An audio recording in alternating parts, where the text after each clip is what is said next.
नमस्कार, capital TV का खास शो राहुल का अग्निपथ देख रहे हैं आप। मैं हूं आपके साथ पूजा। लोकसभा चुनाव के छठे चरण के लिए आज वोटिंग पूरी हुई, जिसमें दिल्ली की सभी 60 सीटों के लिए वोट डाले गए। राहुल गांधी ने भी नई दिल्ली संसदीय क्षेत्र में वोट डाला। आज पूरा गांधी परिवार पोलिंग बूथ पर नजर आया। प्रियंका गांधी के दोनों बच्चों ने भी वोट डाला। वोटिंग के दौरान राहुल गांधी ने मां सोनिया के साथ सेल्फी भी शेयर की और राहुल गांधी ने ट्वीट करके लिखा कि देश की जनता ने इस लोकसभा चुनाव में झूठ, नफरत और दुष्प्रचार को नकार दिया है। पर सबसे दिलचस्प बात यह है कि इस बार चुनाव में सोनिया गांधी से लेकर राहुल गांधी और प्रियंका गांधी तक पूरा गांधी परिवार अपनी ही पार्टी के लिए वोट नहीं कर पाया। तो वहीं वोटिंग के बाद राहुल गांधी पंजाब निकल गए।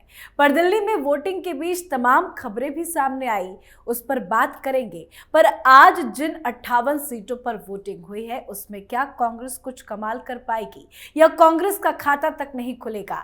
इन तमाम मुद्दों पर चर्चा के लिए मेरे साथ जुड़े हैं कैपिटल टीवी के एग्जीक्यूटिव एडिटर राजीव जी। सर, आपका बहुत बहुत स्वागत है। धन्यवाद। छठे चरण की वोटिंग और दिल्ली की 7 सीटों पर मतदान, राहुल गांधी भी वोट डालने पहुंचे, लेकिन आज जो ये तस्वीर सामने आई कि अपने ही कैंडिडेट को वो वोट नहीं कर रहे हैं, ऐसे में दिल्ली के चुनाव को आप किस तरह से देखते हैं? क्या नतीजे आएंगे? देखिए, जिस तरीके से राहुल गांधी, प्रियंका वाड्रा, रॉबर्ट वाड्रा, सोनिया गांधी, ये सारे लोगों ने वोट डाले और ये उनके कैंडिडेट नहीं थे वहां पर, तो इसलिए ये वोट किसे डाल रहे हैं ये अभी तक कंफ्यूजन है। भले ही राहुल गांधी पिछले दिनों चांदनी चौक में ये बोले थे कि हम तो भाई आम आदमी पार्टी को वोट करेंगे और केजरीवाल जी कांग्रेस के कैंडिडेट को वोट करेंगे, लेकिन ये जो धोखेबाजों का गठबंधन है, जिसको ये लगता है कि एक दूसरे के पीठ में छुरा भोंकते रहे हैं। अभी तक आम आदमी पार्टी के जितने कैंडिडेट यहां हैं वो सब आरोप लगा रहे हैं। पूर्वी दिल्ली से कुलदीप ने भी आरोप लगाया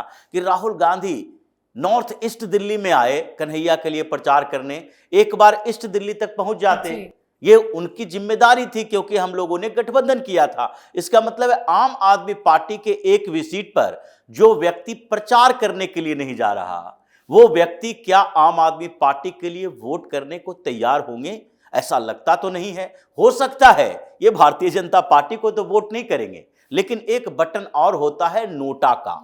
अगर नई दिल्ली कंस्टिट्यूएंसी में राहुल गांधी, प्रियंका वाड्रा या सोनिया गांधी के उस बूथ पर नोटा के वोट निकलते हैं और कुछ वोट निकलते हैं, तो इसका मतलब है कि उसमें से 2-3 वोट इनके परिवार का भी हो सकता है। ऐसा अनुमान लगाया जा रहा है क्योंकि राहुल गांधी का जो तरीका है अभी तक दिल्ली में प्रचार करने का, और दिल्ली में अपने कैंडिडेट के लिए प्रचार किया, अरविंद केजरीवाल के साथ मंच शेयर नहीं किया, और जैसे ही यहां वोट दिए सीधे पंजाब की तरफ बढ़ गए।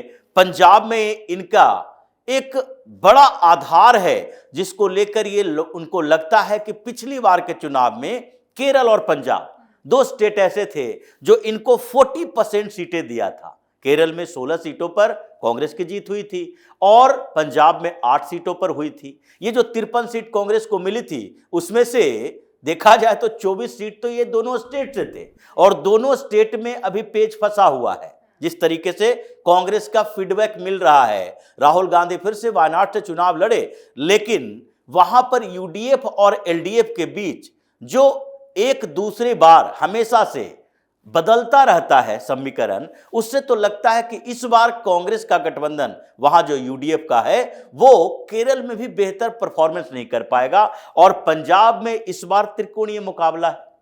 अगर कहा जाए तो चतुष्कोणीय मुकाबला है। अकाली दल को भी जोड़ा जाए, भारतीय जनता पार्टी है, आम आदमी पार्टी है, कांग्रेस है। लेकिन कांग्रेस के नेता अभी जो प्लानिंग कर रहे हैं, जैसे राहुल गांधी के कैंप से जो खबरें आ रही है कि अभी ये दिल्ली में वोटिंग होने के बाद ये जो पंजाब जा रहे हैं, ज्यादातर ये कंसंट्रेट करेंगे 1-2 दिनों तक उन जगहों पर जहां पर भारतीय जनता पार्टी और कांग्रेस के बीच ज्यादा टक्कर है।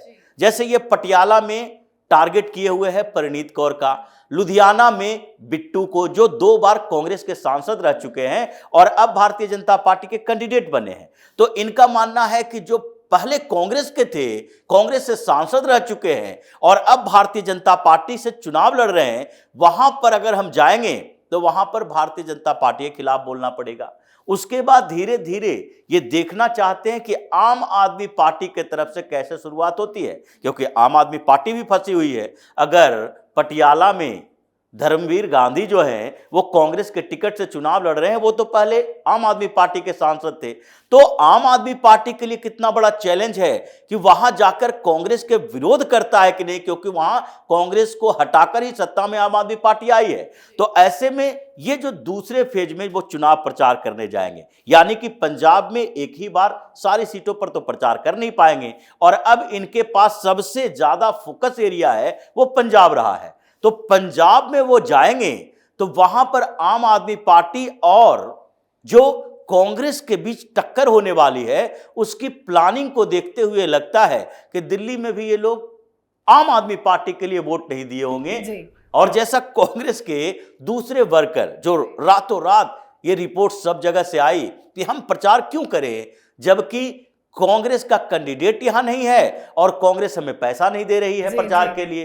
तो ये सारी स्थितियां ये दिखा रही है कि अभी राहुल गांधी यानी गांधी नेहरू परिवार का कोई भी सदस्य ये सोच रहा होगा कि आगे दिल्ली में हमें अरविंद केजरीवाल से ही टकराव करना है विधानसभा चुनाव में भी, और केजरीवाल और कांग्रेस का जो वोट आधार है और सबसे बड़ा आधार इसमें से मुस्लिम वोटर का है, वो तो दोनों एक दूसरे से ही छीना झपटी करेंगे, दूसरे लोगों से भारतीय जनता पार्टी से टकराव नहीं होगा। तो ऐसे में केजरीवाल को मजबूत करना कांग्रेस के लिए दिक्कत है, कांग्रेस को मजबूत करना केजरीवाल के लिए दिक्कत है। और जो एटीट्यूड केजरीवाल के जेल से आने के बाद राहुल गांधी का, सोनिया गांधी का केजरीवाल के प्रति रहा है, उसमें लगता तो नहीं है कि ये लोग जाकर आम आदमी पार्टी के बटन दबाएंगे। जी, और बिल्कुल। और सोशल मीडिया पे तो ये मजाक भी चल रहा है कि केजरीवाल से ऐसी दुश्मनी है कि गठबंधन करके ऐसे फंस गए हैं कि उन्होंने जाके बीजेपी को वोट कर दिया है।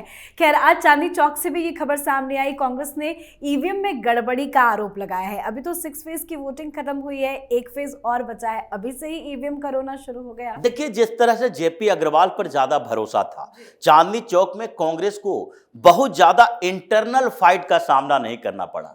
जयप्रकाश अग्रवाल कांग्रेस के पुराने नेता, उन्हें टिकट दी गई, तो इसके कारण ऐसा लगा कि चांदनी चौक में कांग्रेस और भारतीय जनता पार्टी के बीच टकराव सीधे तौर पर हो सकता है। लेकिन चुनाव शुरू हुआ, वोटिंग के फर्स्ट हाफ से भी पहले जेपी अग्रवाल का बेटा आके सामने में कहते हैं कि देखिए भाई, यहां तो ईवीएम हैक किया जा रहा है, हमें वोट नहीं देने दिया जा रहा है, हमारे लोगों को खड़ा नहीं होने दिया जा रहा है, ईवीएम में गड़बड़ी हो रही है। इसका तो मतलब यही है कि वो अपनी प्रतिष्ठा बचाने के चक्कर में लगे हैं कि वहां पर भी कांग्रेस को वोट नहीं मिल रहे हैं। चांदनी चौक में ऐसे कांग्रेस के लिए संभावनाएं बहुत कम थी, और जहां पर आम आदमी पार्टी की बात है उसी संसदीय क्षेत्र में जितने विधानसभा क्षेत्र आते हैं, तो उन क्षेत्रों में भी जो आम आदमी पार्टी के विधायक हैं वो सारे के सारे दक्षिण दिल्ली में और उत्तरी दिल्ली में उन जगहों पर आम आदमी पार्टी के प्रत्याशियों के लिए प्रभारी बना दिए गए थे, जिससे जेपी अग्रवाल नाराज भी थे। तो वहां पर जो हार की संभावना दिख रही है, इसका ठिकरा फोड़ना इन लोगों ने अभी से शुरू कर दिया है ईवीएम के ऊपर। और ये हर जगह की बात है कांग्रेस के लिए। ये 58 सीटों पर जो चुनाव हो रहा है छठे पेज में, उसमें संभावना कहां दिखाई पड़ रही है। अगर जिन स्टेट में चुनाव हो रहा है उसकी बात करें तो उत्तर प्रदेश में कांग्रेस ऐसे ही साफ है। यहां पर रायबरेली में एक संभावना बनती है राहुल गांधी के लिए, उसमें भी 50-50 की बात हो रही है। वो तो पहले ही 25 मई को चुनाव हो चुके हैं। उसके बाद दूसरी सीटों पर कोई संभावना उत्तर प्रदेश में है नहीं, 14 सीटों पर चुनाव हो रहा है। अगर हरियाणा की बात करें तो जैसा कि देखते हैं, हरियाणा में कांग्रेस का इंटरनल फाइट, 4-4 गुट बने हुए हैं कांग्रेस के अंदर। राहुल गांधी के सामने ही जो पिछले दिनों हम लोगों ने इस पर डिस्कस भी किया था कि कैसे किरण चौधरी एक तरफ बैठ गई, दूसरे तरफ राव दान सिंह थे जो कैंडिडेट है महेंद्रगढ़ भवानीगढ़ के, और वहां पर दोनों एक दूसरे से झगड़ा करने लगे। राहुल गांधी को उठकर स्टेज से भागना पड़ा। ये स्थिति कांग्रेस की वहां पर है, जबकि भारतीय जनता पार्टी ने इस बार और मजबूत कैंडिडेट खड़े किए हैं। जिस तरीके से हरियाणा में खट्टर साहब खुद चुनाव लड़ रहे हैं लोकसभा का और सीएम की कुर्सी छोड़कर लड़ रहे हैं, उससे 3-4 सीटों पर बड़ा प्रभाव पड़ रहा है। और हरियाणा में कांग्रेस का इंटरनल फाइट, दुष्यंत चौटाला और कांग्रेस का वोट, यानी कि जाट वोट पर कांग्रेस की नजर होती है। इनकी राजनीति का केंद्र वहां पर जाट वोटर हैं, जो कि भूपेंद्र सिंह हुड्डा हो या फिर सुरजेवाला हो या फिर किरण चौधरी हो। ये सारे लोग जो हैं वो जाटों की राजनीति करते हैं, जबकि भारतीय जनता पार्टी पहली पार्टी हरियाणा में बनी जो गैर जाट राजनीति को बढ़ाया, गैर जाट ओबीसी को सीएम बनाया। मनोहर लाल खट्टर भी गैर जाट थे और सैनी भी गैर जाट ही हैं। तो इसलिए वहां पर जो जाट वोटर थोड़े बहुत नाराज रहे भारतीय जनता पार्टी से, किसान आंदोलन, किसान मुद्दे को लेकर, उनके बीच भी विभाजन है। कांग्रेस में दुष्यंत चौटाला की जेजेपी में और फिर इनेलो में इंडियन नेशनल लोक दल जो है, इन लोगों के बीच जाट वोट बटे हुए हैं। गैर जाट ओबीसी है जो पूरी तरीके से भारतीय जनता पार्टी के पास है। तो वहां तो 10 में से एक भी सीट ऐसा नहीं है जिस पर कांग्रेस की संभावना बनती हो। फिर अगर किसी भी राज्य में जो चुनाव हो रहा है, चाहे उड़ीसा ही देखें, झारखंड ही देखें, कहीं भी कांग्रेस जो पिछली बार 0 सीट 58 सीटों में लाई, इस बार एकाध सीट की संभावना कहां से बनेगी, वो समीकरण दिखाई नहीं पड़ रहे हैं। जहां तक दिल्ली की बात है, दिल्ली की 7 सीटों में एक भी सीट ऐसी नहीं है जिसमें भारतीय जनता पार्टी 2019 के परफॉर्मेंस से थोड़ा कम परफॉर्मेंस लाए। इन लोगों ने कोई ऐसा अचीवमेंट करके दिखाया नहीं, बदनामी अलग है। ये तो माना ही नहीं जा सकता कि Arvind Kejriwal excise policy scam में फंसा और इतने नेता जेल जा रहे हैं। स्वाति मालीवाल गंदे आरोप लगा रही है। इतने चारों तरफ से घिरे हुए अरविंद केजरीवाल का बेस पहले से थोड़ा तो घटा है। ऐसा नहीं हो सकता कि जो पिछली बार परफॉर्मेंस रहा उससे बेहतर परफॉर्मेंस के लायक अरविंद केजरीवाल ने कोई काम किया। यहां राहुल गांधी की बात देखें या कांग्रेस के पूरे संगठन की बात देखें तो दिल्ली में एक भी सीट ऐसी नहीं है जहां पर कांग्रेस के बड़े नेताओं ने 3-4 रैलियां की हो। कोई भी कांग्रेस का बड़ा नेता, यहां पर कैंडिडेट में समस्या आई, 2 कैंडिडेट के ऊपर कांग्रेस के अंदर ही समस्या आ गई, चाहे कन्हैया कुमार हो या उदित राज हो। उदित राज है जो आज सुबह से आरोप लगाने लगे हैं कि देखिए भाई, हमारे पोलिंग एजेंट को अंदर जाने नहीं दिया जा रहा है। ये चांदनी चौक के बाद उदित राज ने ही आरोप लगाना शुरू किया था। 2 जगह से तो इन लोगों ने आरोप लगाना शुरू कर दिया और उसमें भी बोल क्या रहे हैं, इंडी अलायंस के पोलिंग एजेंट को। इनके कहने का मतलब यह है कि इन लोगों ने क्या व्यवस्था की, ये चालाकी देखिए। चुनाव के अंदर पोलिंग एजेंट बनाने में क्या होता है कि कई डमी कैंडिडेट भी होते हैं, कुछ ऐसे निर्दलीय कैंडिडेट होते हैं जिसको उससे ले लिया जाता है पर्ची और उसका पोलिंग एजेंट का इस्तेमाल अपने लिए किया जाता है। इन लोगों ने इंडिया अलायंस की बात की।